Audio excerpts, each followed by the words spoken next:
Indonesia merupakan suatu negara besar yang memiliki sumber daya alam yang sangat melimpah. Keanekaragaman sumber daya alam Indonesia tidak bisa lepas dari ciri khas negara Indonesia yang dikenal dengan negara pertanian. Secara luas, bidang pertanian bergerak dalam sektor perkebunan, kehutanan, peternakan, maupun perikanan. Banyaknya kebutuhan atas produk pertanian mengharuskan pengolahan produk pertanian harus memenuhi beberapa standar agar hasil produk yang dihasilkan aman untuk dikonsumsi oleh konsumen. Standarisasi merupakan suatu kegiatan produksi yang mencakup ketentuan teknis, pedoman, dan karakteristik kegiatan yang dilakukan. Melalui proses standarisasi, maka dapat menjamin mutu dan standar keamanan dari suatu produk. Kegiatan standarisasi dapat mencakup seluruh sektor pertanian.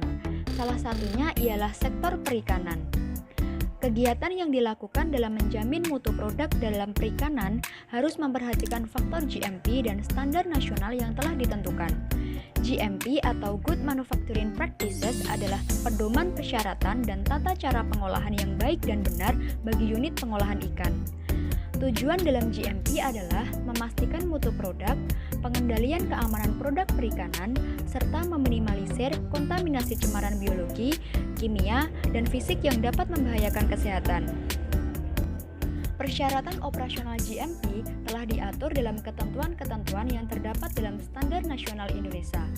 Syarat operasional GMP menyangkut bahan baku, bahan penolong, peralatan, teknis penanganan, dan pengemasan. Berdasarkan ketentuan Standar Nasional Indonesia, bahan baku ikan yang digunakan haruslah ikan yang segar dan tidak berbau.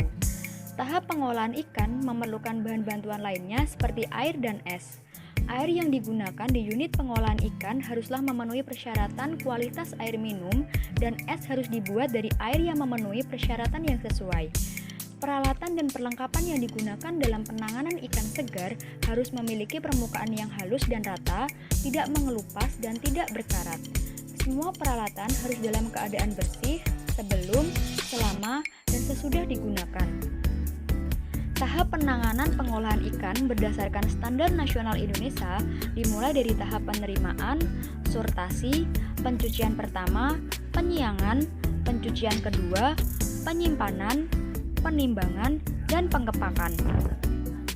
Sortasi ikan dipisahkan berdasarkan mutu, jenis, dan ukuran. Sortasi harus dilakukan secara hati-hati dan cermat. Ikan yang telah disortasi kemudian dicuci menggunakan air dingin. Pencucian ini bertujuan untuk membersihkan kotoran dan bakteri. Ikan kemudian disiangi dengan membuang insang dan isi perutnya. Lalu dilakukan pencucian kembali untuk menghilangkan sisa-sisa kotoran. Apabila ikan segar masih menunggu waktu untuk dipasarkan, maka dilakukan penyimpanan dingin pada suatu tempat yang disebut dengan cold storage.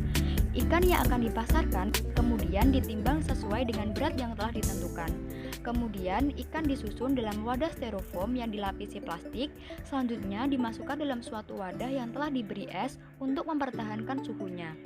Produk ikan yang siap didistribusikan pada kemasannya diberi penanda agar mudah dibaca dan dikenali oleh konsumen. Penanda tersebut mencakup 1. Jenis produk, 2. Berat bersih produk, 3. Nama dan alamat unit pengolahan ikan, 4. Bahan tambahan, 5. Tanggal, bulan, dan tahun produksi, 6. Tanggal, bulan, dan tahun kadaluarsa. Dengan adanya standarisasi yang telah ditetapkan oleh Standar Nasional Indonesia tersebut, konsumen ataupun perusahaan ikan akan sama-sama memiliki keuntungan, di mana konsumen akan mendapatkan produk ikan yang segar, sehat, dan aman, dan untuk keuntungan yang diperoleh perusahaan ikan yaitu peningkatan daya saing, harga jual ikan yang tinggi, serta efisiensi dan kinerja industri juga akan mengalami peningkatan.